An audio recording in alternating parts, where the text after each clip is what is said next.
Hi, my name is Steve Selke and I'm the Field Education Director here at Adelaide College of Ministries. It's my great privilege to welcome you to Ministry Life 1 online this year. Ministry Life 1 is the first of 3 subjects that make up our theological field education program here at the college, and it's my privilege to oversee all of that and to work with the students and coaches and churches and pastors to make that program run. I thought I might quickly introduce myself to you, and then I wanted to give you a quick introduction to theological field education here at the college, so you get a sense of the bigger picture. And then I also want to just run through briefly a summary of Ministry Life 1 itself and the syllabus that's involved in that. So, by way of introduction for myself, as I said, my name is Steve. I'm married to a beautiful woman who is my wife, Kim. She's also a student here at the college and enjoying this year, 3rd year. We don't at this stage have any kiddies, so we're not a mum and a dad yet, but we're looking to God's grace for that in the future. I've been at the college now, this is my 4th year looking after the field education program, and it's been a really exciting and challenging thing to take on. As I first came into the role, I remember talking to a number of other people at colleges around the country, in Melbourne and Sydney and Perth in particular. And the thing that probably surprised me a little bit, as well as for a little bit at least, or to some degree at least, intimidated me, was hearing from them that this is probably one of, if not the hardest areas in a Bible college to do well. So that kind of was a challenge to me at the same time, and as I started to look at field education programs around the nation and to read some literature on it, it became clear that we needed to make some changes. So we started doing that. In fact, we've done more than just start. We are in the process of having developed a brand new program. Last year was the first year of rolling that out, and this year is our 2nd year of that, where we've done some tweaking, and you guys get to be the beneficiaries of that this year as we launch it online. Field education, simply put, is the idea of helping students learn through a process of action and reflection. And that's not something that's unique to theology or unique to Bible colleges. It's actually a process that's well recognised now in the education sector as a helpful process, and probably the most helpful way for students to learn the concepts that they need to in any one given discipline. And so the idea is that we learn much more effectively when we're not only learning the theory in the classroom, but we're actually putting that into practice at the same time. And as we go from the theory to action and then back to reflecting on that theory and putting it into action, that process is a really healthy process for helping us understand the concepts in the concrete circumstances of the practice itself. So when it comes to theological field education, we've made sure that that is embedded quite deeply into the program. That's something that we talk about a lot in 1st year and get you guys as students to practice what we call a process of theological reflection. That's a guided process through 4 key steps with a range of questions to help students think their way through that. And that's something we'll get into a little bit further on in the program this year. We actually do a workshop or a module online around theological reflection, and then we ask you to start putting that into practice with your coaches and then reflecting on that online. Apart from theological reflection, there are 3 key principles that really go into our field education program here at the college. The first is that we see it as a partnership. And really that's about helping us as a college to make sure that we have clear in our own minds what our role is in helping you develop as a student in ministry and for ministry. Secondly, that's about helping us help you guys as students and our coaches and our pastors that we're connecting with know and understand quite clearly what it is that we're seeking to do. And that is to say that we are seeking to partner with local churches to help train and equip people for gospel-centered ministry. Okay, so we don't see our role as a college to be the place of training in isolation. We see our role as being one where we come alongside churches to help local churches in their primary role of training people for ministry. So biblically, when we look at that, we see, in particular in Ephesians 4, Paul talks about the teaching gifts and these key gifts being given to the church for the specific purpose of equipping the saints for the work of ministry. And so the idea is that at Adelaide College of Ministries, we don't want to replace the local church in being the primary trainer of people for ministry, but we want to partner with churches and come alongside churches to help in that process. So that's the first key principle that goes into our program. Second one is that it is actually training. And the reason we emphasize that is because it's very easy in the context of ministry where things get busy and there are many demands on coaches and pastors and even students to forget the idea that what we're seeking to help you do is train for ministry. Training is a process. It's not something that just happens in the blink of an eye, and it's not something that happens without intentional investment of time and resources into that. And so a good example of this, and one that I regularly share with coaches and students, is this shows up when students are seeking to do something significant for the first time. Something, for example, like preaching. There's a vast amount of difference between a student being asked to preach and given a date and told, let me know if you need anything, and then being released to just go do that, on the one hand. And on the other hand, being led through and guided through a process of training to help them do that for the first time. A process, for example, that would look something like a pastor or a coach meeting with a student at regular intervals in between them having been asked to preach and the actual date of preaching, to go through the process of helping them think through and prepare their sermon and even practice delivering it. And so that might look something like, let's talk about the passage that we're going to give you to preach on. So go away and have a think about that. Think about what you think the big idea is in this passage, because that's what you want to be preaching. Then come back in another week or two and let's have a chat about that. Let's see if we can nut out together what the key idea is, and then start talking about what the key points might be that come out of that big idea. And so from there, sending the student away to think their way through what a sermon outline might look like, getting them to think through what illustrations they might use and how they might package that together, all through this process of preparing a sermon and then delivering it. And so the idea is that a trainer or a coach will be walking through that process with the student, not simply giving them a date to preach on and then hanging them out to dry. And so that's a one example of the difference between putting students in positions where they're, in a sense, being hung out to dry, being asked to do something that they haven't necessarily been trained to do yet, and investing the time and resources in training the student as they take something on in ministry. So that's something we see is very important. It's something that it's easy to forget, both for the student and for the coach, and so we want to emphasize that and encourage you as students and coaches to be thinking about how to make sure that you are engaging in a process of training and not just expecting things from yourself or from your student that are unfair or unrealistic, and therefore end up becoming very negative experiences rather than really positive ones through a process of training. The third key principle that goes into our field education program is the idea that what we want to be doing as we partner with churches to help them train people for ministry is that we're helping them do that specifically to prepare people for what we call gospel-centered ministry. And that is to say that the gospel, the person and work of Jesus Christ and the implications of that sit at the center of biblical theology. All of the Old Testament leads up to this, and all of the New Testament flows out of that, so that the gospel and the person of Jesus sits at the center of all of that. And so because the gospel is at the center of the Bible, it's at the center of our theology, it needs to be at the center of our thinking and practice in ministry as well.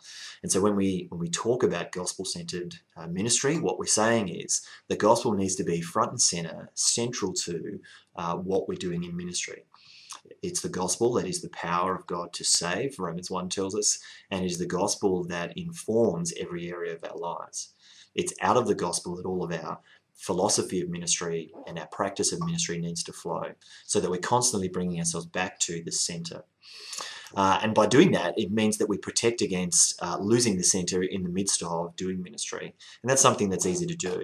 There are many, many examples of churches, of pastors, of individuals, in a sense, moving away from the gospel, being at the center of their life and thinking and ministry and theology, and ending up in a place where they're chasing rabbits down holes that were never meant to be chased down, or can end up in places where, although their understanding of the gospel is still solid, they can end up in a place where, rather than helpfully proclaiming and teaching the gospel, the core business of their ministry ends up being something else.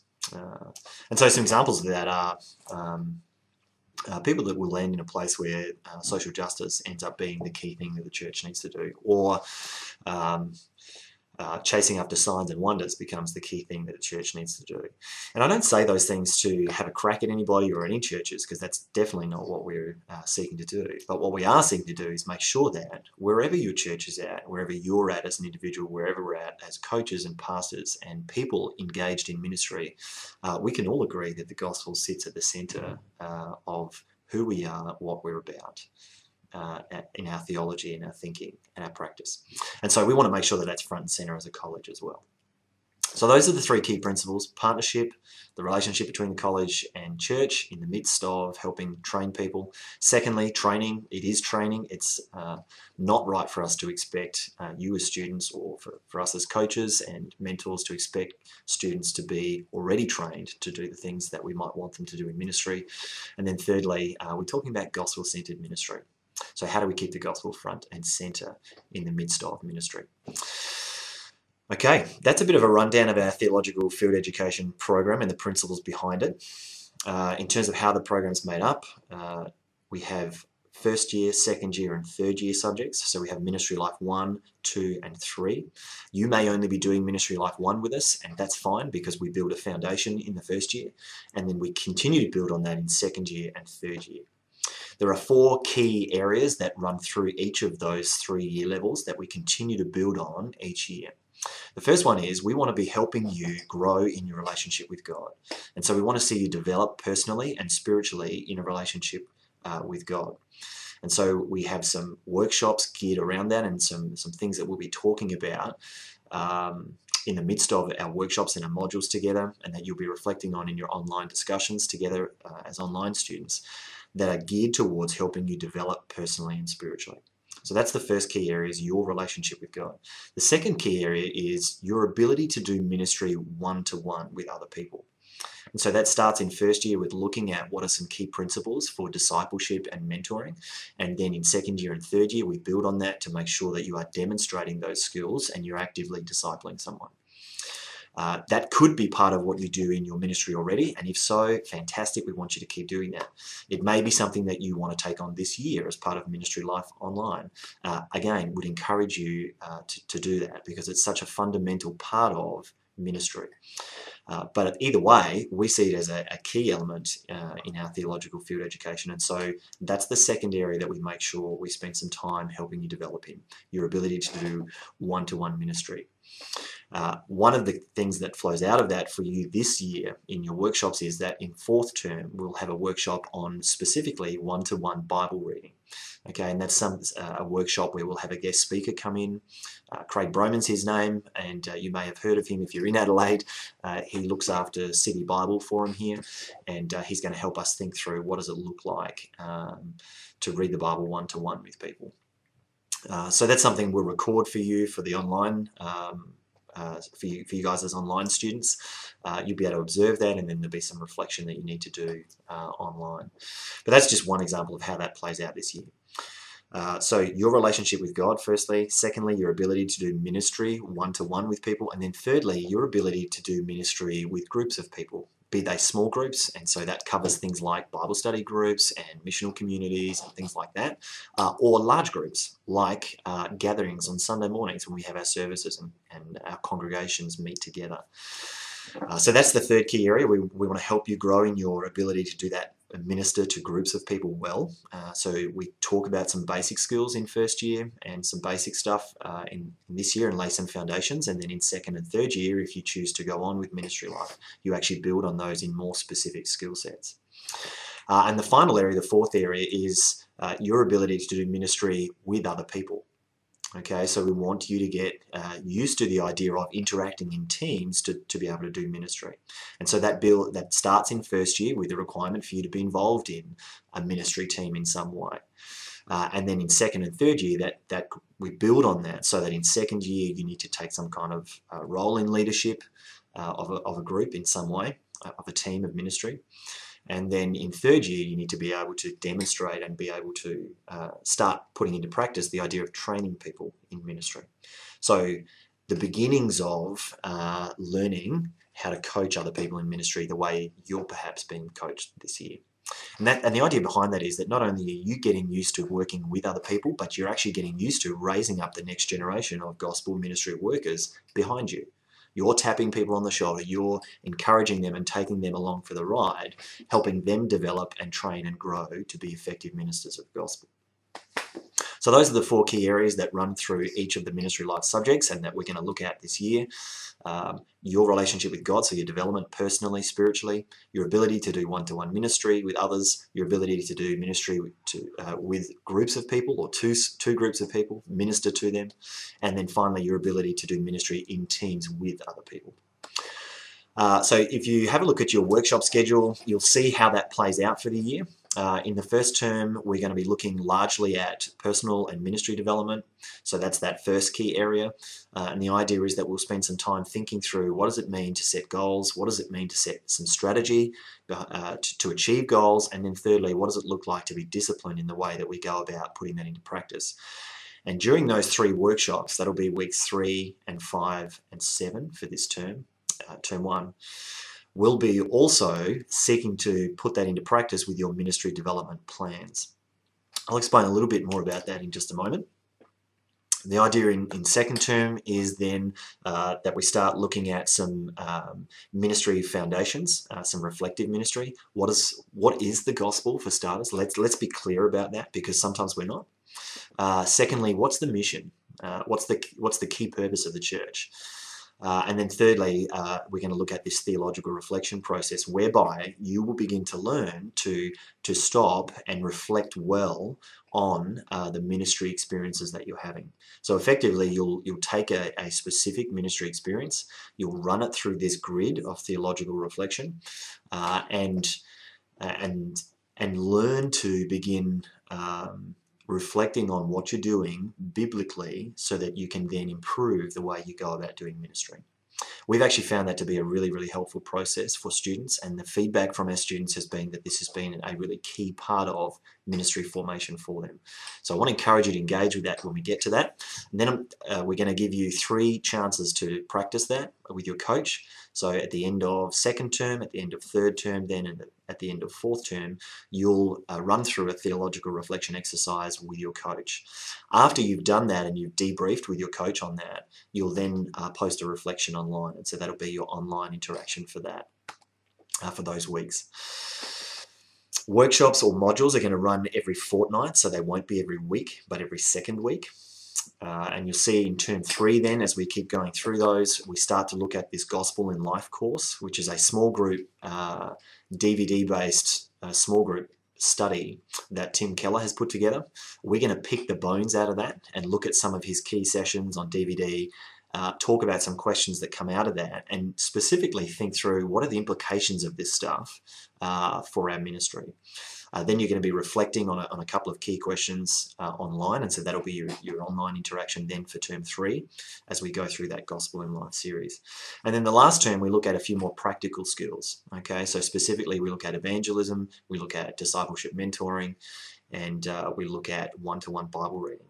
And so we'll look at specific skills in those areas and some key things. And again, you'll have some online reflective interaction after you've been through the materials for those.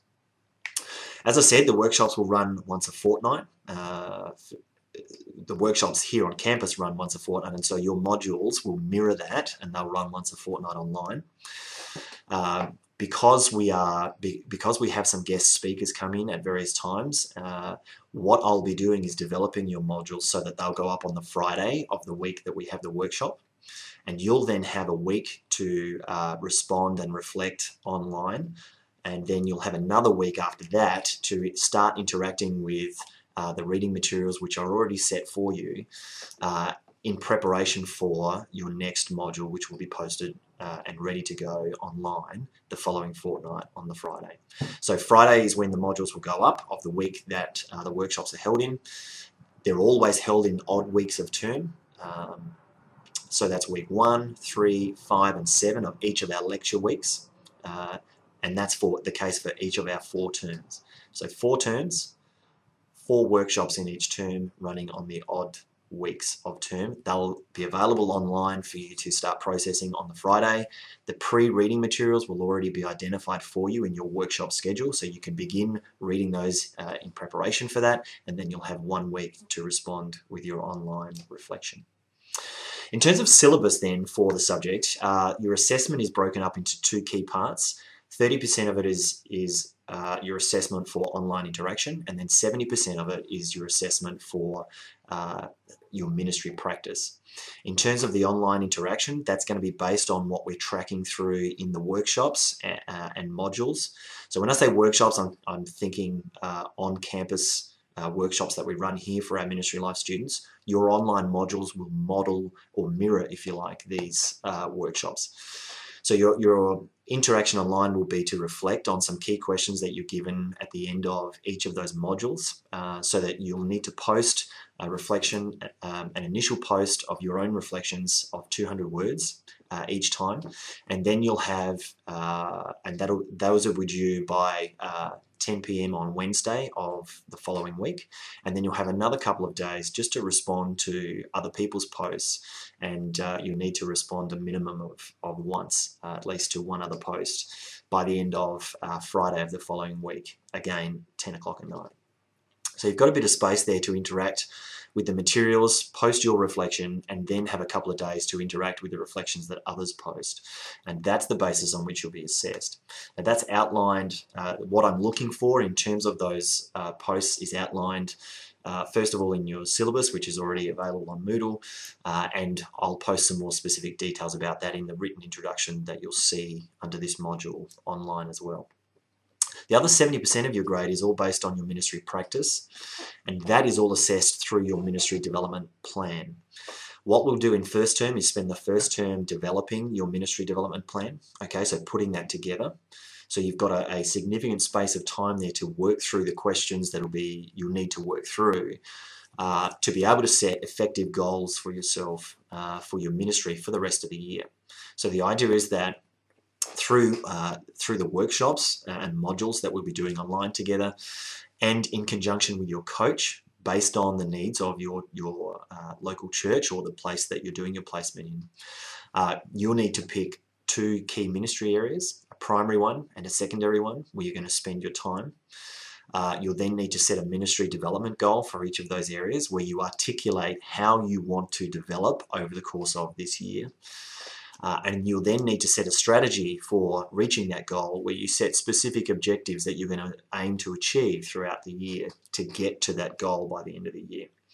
And you'll also need to set, as part of your strategy, what we call an evaluation measure, which is a way of you determining at the end of the year whether or not you've reached that, in fact, reached that goal or not. And then basically, once you've set that up in term 1, for the next 3 terms, at the end of term 2, 3, and 4, you'll do a short reflection on each of those goals that you set, of between 200 and 400 words.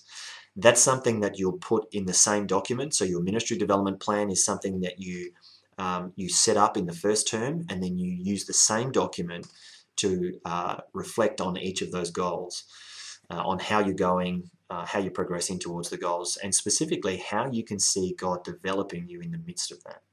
We will talk more about this in future workshops and modules, so don't panic too much about that, because you'll find out more detail about that. But the idea is that you set up this working document that then is a document we track through with for the rest of the year. And so the way that you'll submit that is online through the assessment set up on Moodle. You'll submit the same document at the end of each term. First term with your goals and strategies and whatnot set. Second term with your first lot of reflection. Third term with your second lot of reflection. And then fourth term again with your final reflections for the year. And so you just keep adding to the same document. What I'll do then is have a look at that, include some comments within the document itself and give you a grading sheet that I'll then post up online for each of you, so that you'll get your grade and all of the feedback that I've got for you on your ministry development plan all at the same time, and you'll be able to access that directly through Moodle. The idea is that then you go away and have a think about the feedback, possibly make some changes to your ministry development plan, or MDP as we call them, if you need to, when you submit it the next time around. The idea is that you're doing this in conjunction with your coach too. And so part of your coach's feedback being involved in assessment is at the end of each semester, so at the end of term 2 and term 4, your coach will complete a coach's report and give me some feedback on how you're progressing in your ministry placement. There are 3 key areas that they report on, with basically some scales from 1 to 5. Just rate how the student's going in each of these key areas, and then give me any comments that you'd like to. So it's a relatively simple format for the coaches to follow that doesn't take too much time for them to complete, but should give them enough room to make whatever comments they would like to give me helpful feedback on how you're tracking in your ministry placement. Now, rather than them give that feedback straight to me, what we get you to do is, before you submit your final reflection in your ministry development plan for that semester, for that term, you'll sit down with your coach and discuss the feedback that your coach has got for you, so that you submit both your ministry development plan with its reflections and your coach's report by the due date at the end of that term. That way, your coach and you have an opportunity to discuss the feedback that your coach has for you before it comes to me, and you're able to ask questions about that if you'd like to, or ask for clarification, etc. So that I'm not getting feedback on you as a student that you haven't already discussed in the context of your coaching relationship. So, within your ministry development plans, you'll set out goals for the ministry areas that you're involved in. You'll also set out a personal development and a spiritual development goal. Again, we're going to talk about this more in the workshops to come this term, so I won't say any more about that now, but that's all part of your ministry development plan. There are written guidelines to help you complete your ministry development plan, alongside of the information that we go through in our modules throughout this term. So if you want to, you can already start reading up on that, and that'll give you pretty much everything you need to know in terms of how to fill out your ministry development plan. As well as that, you'll find on Moodle a template for your MDP, so all of you will use that same template, and it's as easy as possible then for you to just fill that out and provide the key information that you need to. Ministry development plans will be the due dates are all set out in the syllabus, but effectively it'll be at the end of week 7 in term 1 for your initial ministry development plan submission. And then for your reflections in term 2 and 3, that'll be at the end of exam week. And in term 4, it'll be at the end of week 7, just to give me enough opportunity to grade properly before graduation, in case you happen to be a student that wants to graduate this year. Okay, we'll talk more about that as we go through the workshops this term, but effectively 30% of your assessment is through your online interactions, and then 70% is through your ministry practice, which is all assessed by virtue of your ministry development plans. In terms of coaching is a big part of what we get you to do in your ministry placements. In fact, it's the key link for us as a college in terms of getting independent feedback, if you like, or at least some kind of helpful feedback on how you're going in your ministry placement other than your own reflections. And it's also by far and away the biggest highlight for students when they go through the ministry life subject is the relationship that they develop with their coach, and the unique helpfulness of that as their coach seeks to develop them personally, spiritually, and for ministry. So the requirements for Ministry Life 1 are that you're meeting with your coach once a week for all of our lecture weeks. So we've calculated that out based on the number of hours attached to the subject for the subject load that comes with it. And what that means is throughout the terms for each of the 7 lecture weeks, we ask you to be meeting with your coach each of those weeks. Now, what you can do is just simply seek to meet with your coach during those 7 weeks and try and make sure that you hit every week. Or what I recommend to students is that you just start meeting with your coach every week, and that way if they go away on holidays, or somebody's sick, or somebody can't get to a meeting for whatever reason on any given week, you're already in a habit of meeting every week, so that you'll easily meet the minimum number of times for the year, which in total we've set at 24. Okay, so throughout the year, at a minimum, you need to be meeting with your coach 24 times, and the idea is it's for the length of an hour. You can go beyond that if you have space to do that, but you're not required to for the sake of the course. So if you keep that in mind, that's all written in your syllabus as well. You've got the time requirements there, but you do need to know that. So you're meeting with your coach every week. Now the idea is that they're developing you in two key ways. One is they are inputting into you at a personal level. So they're helping you grow as a fellow brother or sister in Christ, as a fellow disciple of Jesus, in your personal development and your spiritual development. So part of that means that we ask all of our coaches to make sure that as you meet together, you're reading something out of the Bible together and talking about that, and you're spending at least some part of that time praying together as well. And the idea is this is like an older, more mature Christian walking side by side with a younger, less mature Christian to help them grow as a follower of Jesus.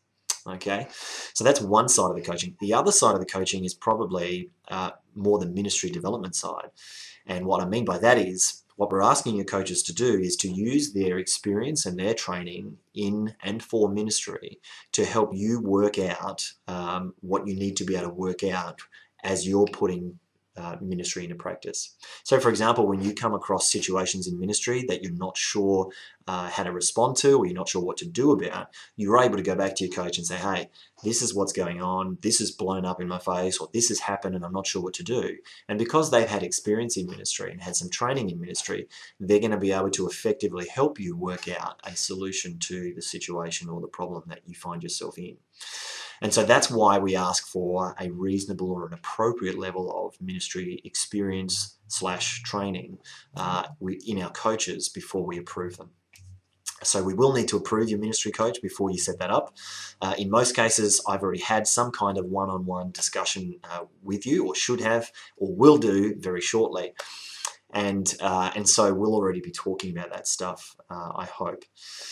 But please make sure that you're getting onto that as soon as possible, because the sooner you set that coaching relationship up and begin to build that, the more quickly and better able you are going to be to set up your ministry development plan for the year. Again, the due date for that isn't until week 7 of this term, so you've got some time to play with. But what we tend to find is if that coaching relationship isn't set up soon or early in the process, then people struggle to get their ministry development in place by the end of the term.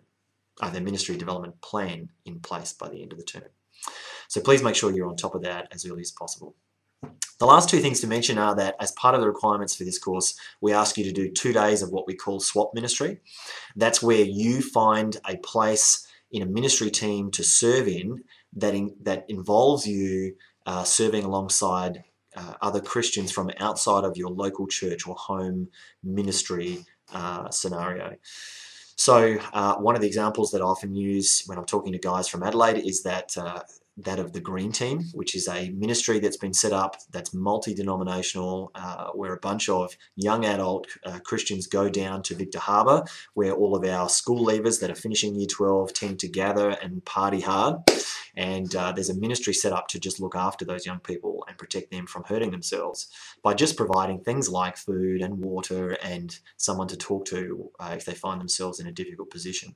So it really does provide an environment of safety down there for the young people. And what it means is that they call on volunteers from churches and denominations across Adelaide and even across the state to pull together a massive team of hundreds of volunteers.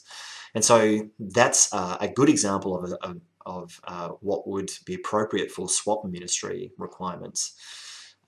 SWAP ministry standing for Serving with a Passion. And that's a good example of that because it involves students mixing with other Christians from well outside their ordinary circles. And we think that's a really important part of learning to do ministry well, in terms of learning to partner with other Christians that might believe different things than we do, and working out in what spaces can I actually effectively do ministry with others who believe certain things differently to me. So that'll be a challenge for you potentially, but we want to encourage you to set that up early, and so that's going to be part of what you include in your ministry development plan.